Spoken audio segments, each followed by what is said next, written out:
First of all, let's talk about Mrs. Manoah. You all know who Mrs. Manoah is? That's Samson's mom. Judges chapter 13 is where we find her story. And in this one, we're going to read the whole chapter, just about.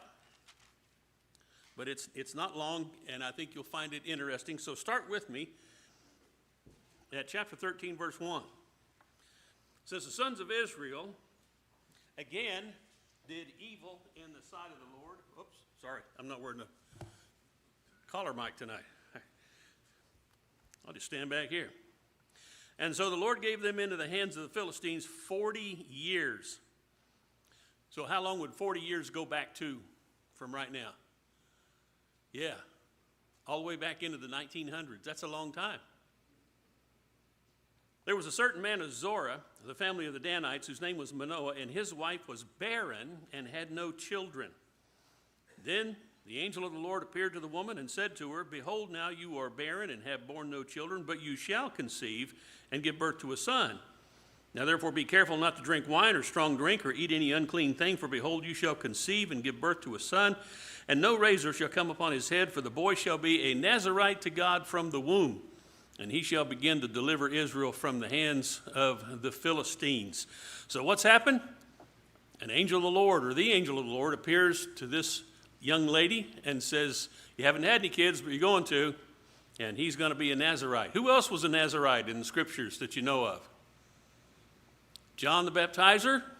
That would be a good guess, I think. So this young man is supposed to be a Nazarite. She's not supposed to drink any wine, not supposed to shave his head. Verse 6, then the woman came and told her husband, saying, a man of God came to me, and his appearance was like the appearance of the angel of God, very awesome. And I did not ask him where he came from, nor did he tell me his name.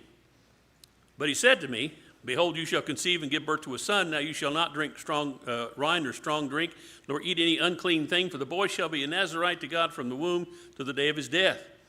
Then Manoah, this is her husband, entreated the Lord and said, O Lord, please let the man of God whom you have sent come to us again, that he may teach us what to do for the boy who is to be born. And God listened to the voice of Manoah, and the angel of God came again to the woman. Oh, back to the woman, not to both of them, but now to the woman as she was out in the field. And Manoah, her husband, was not with her. So the woman ran quickly and told her husband, behold, the man who came the other day has appeared to me. And then Manoah arose and followed his wife. And when he came to the man, he said to him, are you the man who spoke to the woman? And he said, I am. Now, it's interesting to me, and of course this is an English translation of the ancient Hebrew, but what does he ask? Are you the man who spoke to the woman? Not, did you just talk to my wife? It's like, okay, interesting. The angel says, I am. Verse 12, Manoah said, now when your words come to pass, what shall be the boy's mode of life and his vocation? So the angel of the Lord said to Manoah, let the woman pay attention to all that I said. She should not eat anything that comes from the vine, nor drink wine or strong drink, nor eat any unclean thing. Let her observe all that I commanded. Then Manoah said to the angel of the Lord, please let us detain you so that we may prepare a young goat for you. The angel of the Lord said to Manoah, though you detain me, I will not eat your food. But if you prepare a burnt offering, then offer it to the Lord. For Manoah did not know that he was the angel of the Lord.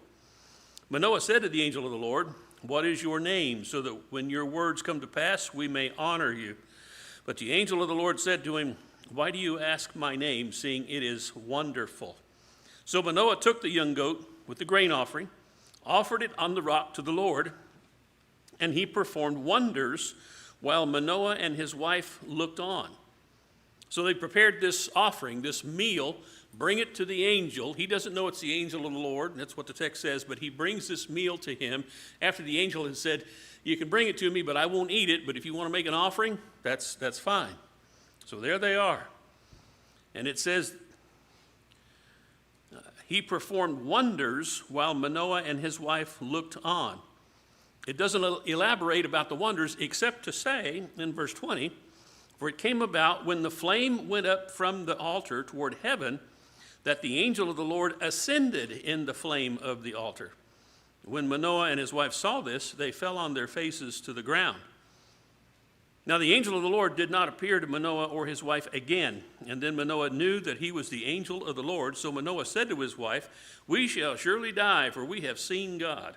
But his wife said to him, "If the Lord had desired to kill us, he would not have accepted a burnt offering and a grain offering from our hands, nor would he have shown us all these things, nor would he have let us hear things like this at this time."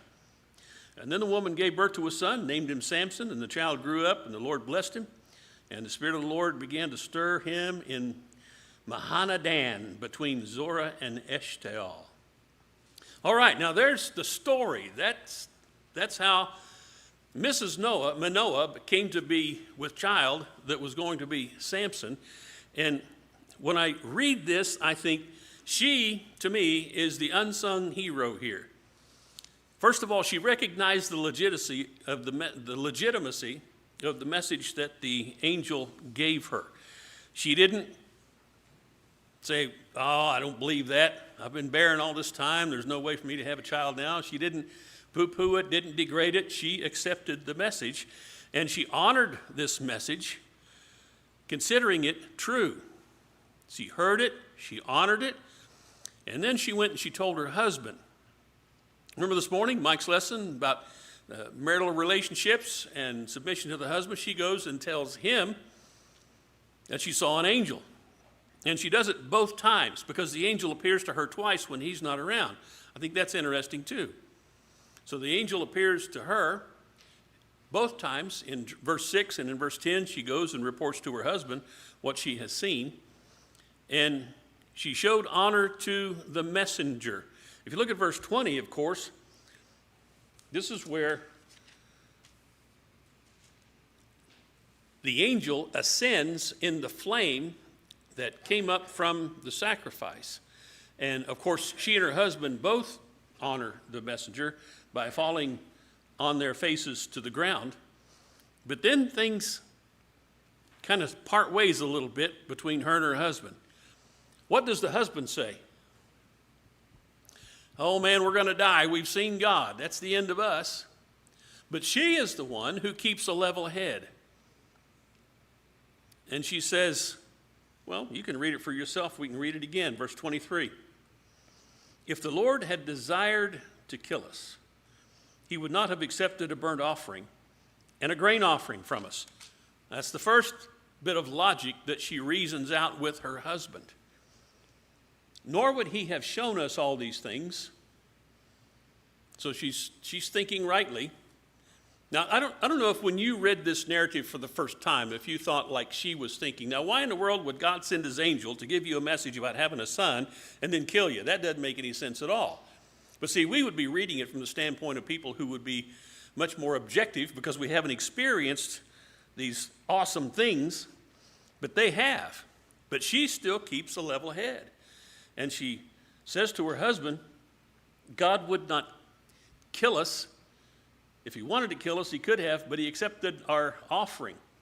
And then he told us these things, and he showed us these things, and let us hear all of this. So she is the one who keeps a level head, and she is thoughtful about this whole encounter. She uses reason, she uses logic, and it's like, yeah, that's who I want to be. I want to, even though I experience something that'll get me all excited and fired up, I want to be smart about it. I want to think through it. I want to make good decisions about it. It's what we aspire to do as human beings, to be rational, to be logical and rational. That's what we want to do. And so I look at her and I think she's the pattern for us. She could have gone off, flown off the handle. Oh no, yeah, you're right, we're going to die. But she didn't follow his lead because she saw that there was something better to grasp onto. So first hero, unsung hero, is Mrs. Manoah. Second one is in 2 Samuel. 2 Samuel chapter 20.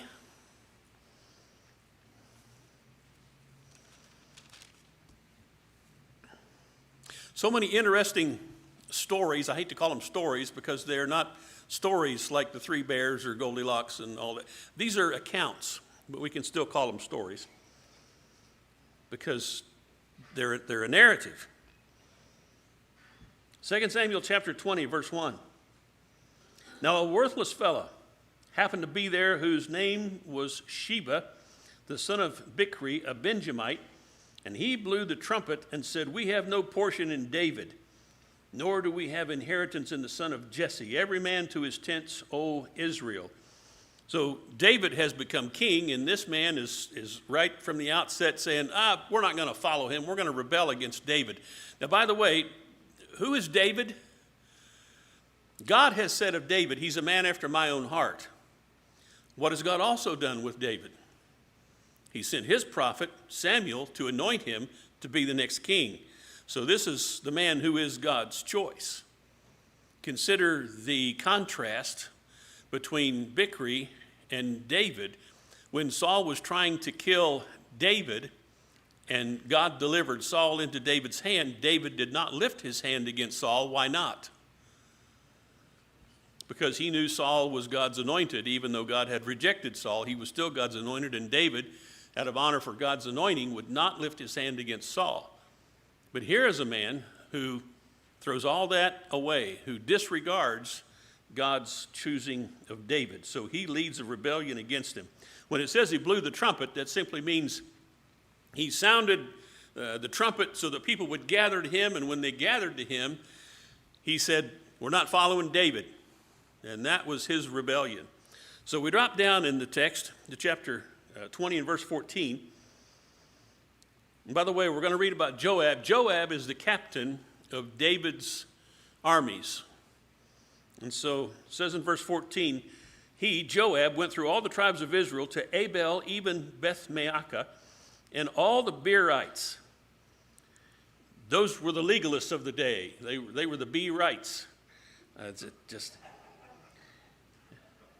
They lived not too far from the Be-Wrongs, and they had to get together and work things out. But anyway, a lot of interesting names. They were gathered together and also went after them. They came and besieged him in Abel Beth-Maacah. So what's happening? Well, this rebel, Sheba, the son of Bichri, a Benjamite, who's rebelled against David, has gone to this place, Abel Beth-Maacah. And so Joab has taken his army and he has besieged this town, and he's going to level this town to get to that rebel. Verse 15 says, they besieged him in Abel Beth-Maacah, and they cast up a siege ramp against the city, and it stood by the rampart, and all the people who were with Joab were wreaking destruction in order to topple the wall. Verse 16, then a wise woman called from the city, "Here, here, please tell Joab, come here that I may speak with you." So he approached her, and the woman said, "Are you Joab?" And he answered, "I am." And then she said to him, "Listen to the words of your maidservant." And he answered, "I am listening." And then she spoke, saying, "Formerly they used to say, 'They will surely ask advice at Abel,' and thus they ended the dispute." What's she saying? She's saying this is a place known for wisdom, for resolving disputes. People used to come here. This was the proverb, basically, that they said. You need wisdom, you need to resolve a dispute, go up to Abel Beth-Maacah and you can resolve it there. That's what she's telling Joab. Verse 19, she continues, "I am of those who are peaceable and faithful in Israel. You are seeking to destroy a city, even a mother in Israel. Why would you swallow up the inheritance of the Lord?" So what's she doing? She's reasoning from the standpoint of righteousness. This city has a reputation for wisdom, for resolving disputes, and you've come and you've made war against us, and we don't even know why. What's going on here? She took the initiative. That's what we need to do when we see situations that need attention and nobody else is paying attention. What do we so often ask? Why doesn't somebody do something? Guess who she was? She was somebody. This is all we know about her. But she's got some kind of clout because she's the one on the wall saying, "Hey, let me talk to your captain over there." And they come and they talk to her. And this was her argument, not argument in a bad way, but her reasoning as to why all this is going on. Joab replied in verse 20, "Far be it from me that I should swallow up or destroy. Such is not the case. But a man from the hill country of Ephraim, Sheba, the son of Bichri by name, has lifted up his hand against King David. Only hand him over, and I will depart from the city." And the woman said to Joab, "Behold," now remember, this was a different day, "his head will be thrown to you over the wall." Yeah, that was a different day. It's almost as if she said, "Well, why didn't you say so? We'll throw his head to you." See, Joab is saying, just hand him over and we'll get out of here. And she said, "Well, how about if we just toss you his head?" Whew. Verse 22, "Then the woman wisely came to all the people." Wisely came to all the people. Holy Spirit said, put that in there. She's wise. "They cut off the head of Sheba, the son of Bichri, and threw it to Joab. So he blew the trumpet. Joab blew the trumpet, gathered everybody together, and they were dispersed from the city, each to his tent. Joab also returned to the king at Jerusalem." Smart woman. Now, I'm not going to ask for a show of hands. How many of you knew about this lady? You may have read this before. And this is the kind of thing you read it and it sort of sticks with you because she's a standout. She took the initiative, even though she's a woman. She's a wise woman, obviously, and she's probably been involved in the past in what she was talking about. People coming and seeking counsel at this place, Abel Beth Maacah. That's where they would resolve disputes. And she just did that. She just resolved a dispute. So she takes the initiative. Instead of asking, why doesn't somebody do something, she considered herself somebody, and she did something. And she sought counsel with her adversary. By the way, where else do we read about that? If you've got an issue with somebody, go talk to them about it. Well, keep a finger here and look at Matthew chapter 5. Sermon on the Mount. Jesus said, this is verse 23 of Matthew chapter 5.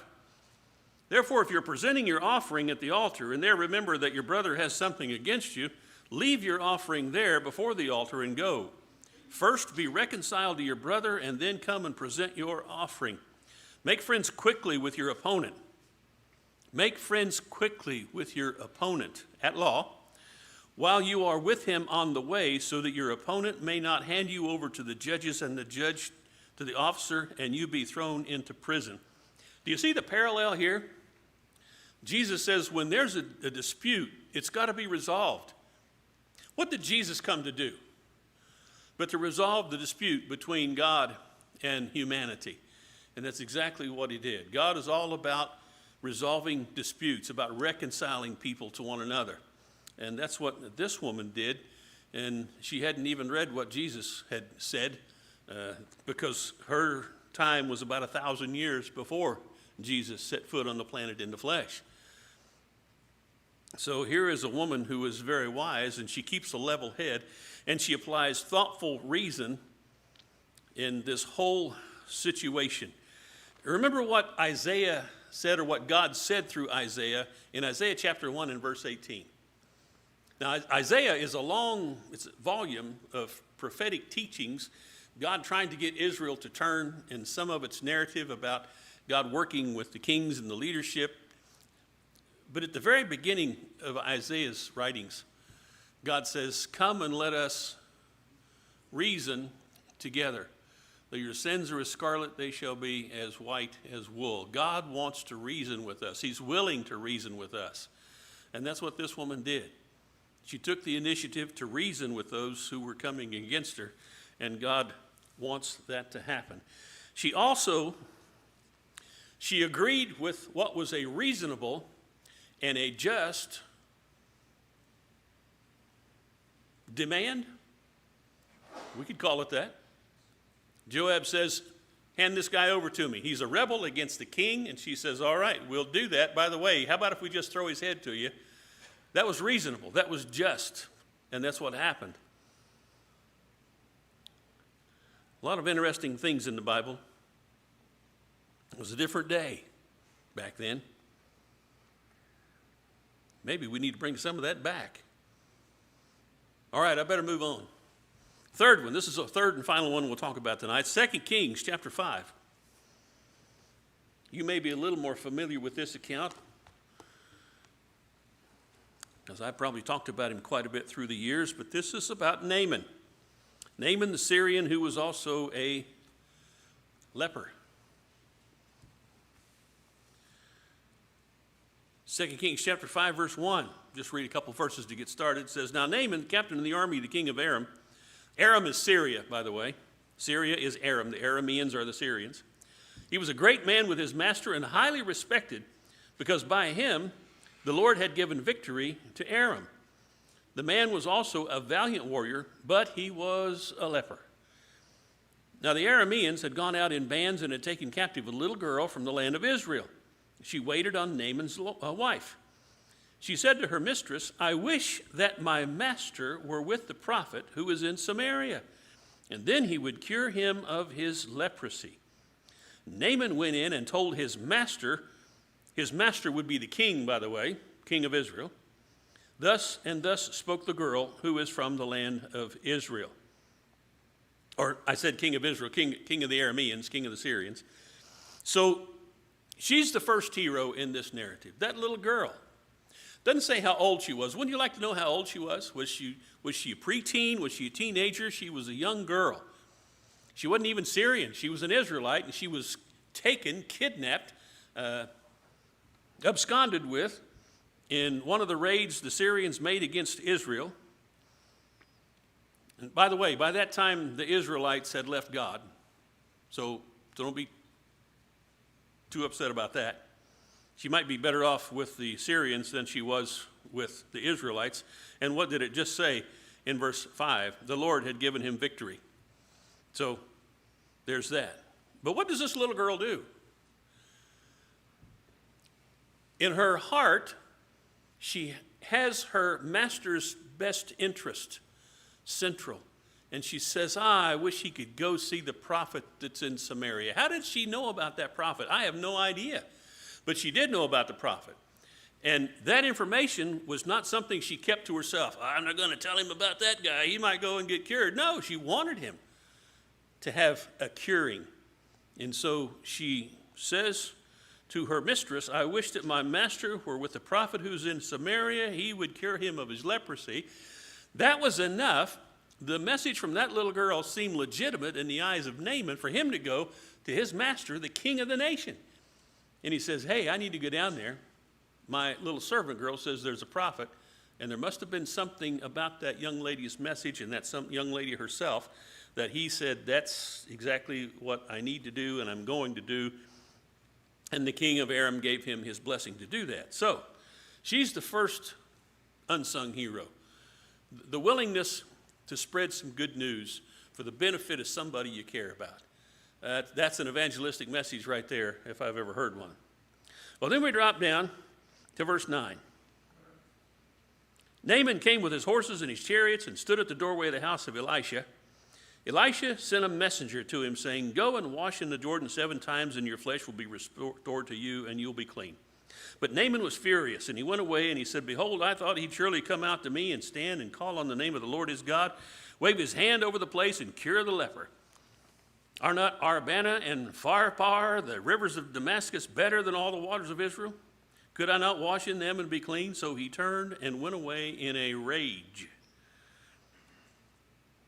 You ever make that mistake? You have a preconceived idea of how things are supposed to be, and when you get to that situation and it's not what you thought, you get upset about it? That's what he did. And he was fixing, as we would say, to go away and stay a leper. That's what he was about to do. Then in verse 13, here come the unsung heroes, his servants. They came near and said, My father, had the prophet told you to do some great thing, would you not have done it? How much more then when he says to you, Wash and be clean?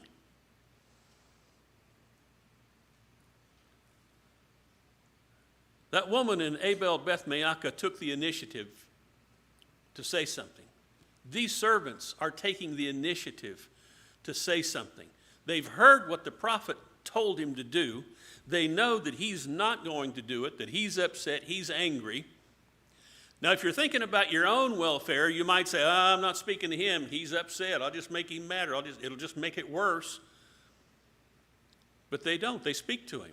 They reason with him. Oh, we're back to reasoning, aren't we? Isn't that what Mrs. Manoah did, Samson's mom? She reasoned. You know, why would God kill us? Since he sent his angel, and he's accepted our sacrifices, and he's given us this message about a son being born to me, why would he now kill us? That doesn't make any sense at all. And she reasoned that out. And then the woman at Abel Beth Maacah, she reasoned also. She said, I need to talk to this guy, find out who's in charge, and why are they attacking our city? And her reasoning led to the salvation of the city. And here are these servants reasoning with Naaman.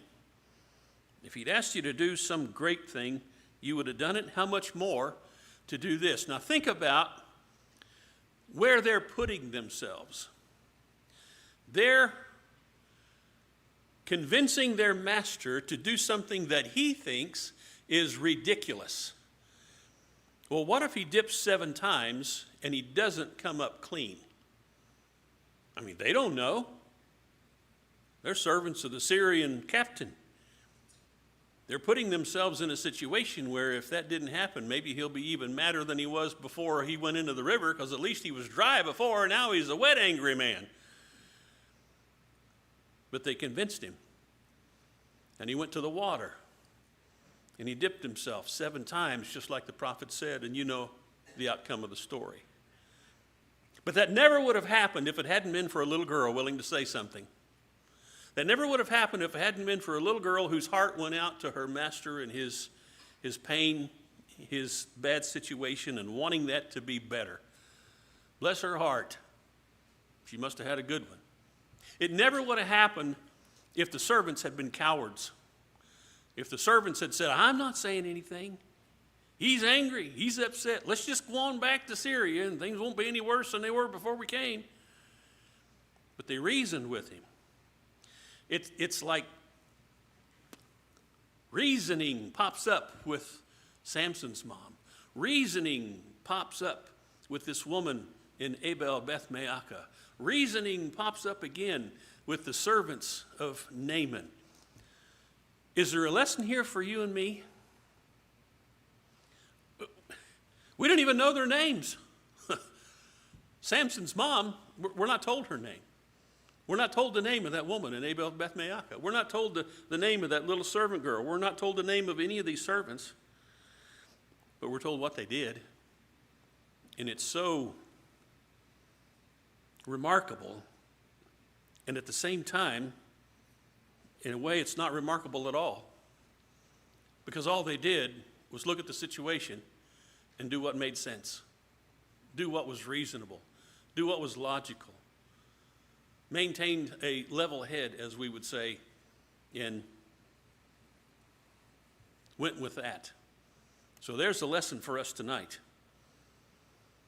Unsung heroes. You and I can be heroes if we simply use our reason when it comes to God. And that's all he has ever asked us to do. He gave us all the evidence we would ever need. He's given us this book that from Genesis to Revelation, it's evidence that he is who he says it is. He gave us a whole world, a universe that we can look into in the night sky. That's an interesting thing. We've learned that if you were on other planets, other heavenly bodies, their atmospheres are such that you wouldn't be able to look off and see anything in outer space, but our planet is unique. We can stand on the surface of this planet and look into the heavens in the night sky, and we can see things that people can't see, or if you were even able to be anywhere else, you couldn't see it, but we can. And all of that is evidence, as David wrote in the Psalms, the glory of God. He's giving us evidence, and he wants us to use reason and logic. So what will you do? We're going to stand and sing a song of encouragement and invitation. And if you are outside of Christ, I hope you will use your reason and logic to come to Christ tonight. And as you live your life from day to day, and things pop up, and it looks like trouble, looks like difficulty, use your reason to say, well, God's gotten me through everything else so far. See, now, at this age, when I was younger, it wasn't quite as easy. But now at this age, I look back and I say, man, all those things I was afraid of all through life. You remember, I remember being in elementary school. Oh, I'm not ready for that test. It's the science fair. I remember there's a comedian, his name's Brian Regan, and he says, he wakes up in the morning, today's the science fair. What am I going to do? And he goes and gets a foam cup, puts some dirt in it, and takes that to class. Brian, what do you call that? Oh, it's a cup of dirt. That's kind of how we'll be if we're not ready, but with reason. Hey, anyway, we're going to stand and sing the song of encouragement and invitation for anybody who might need any help tonight that we can help you with. Let's stand and sing.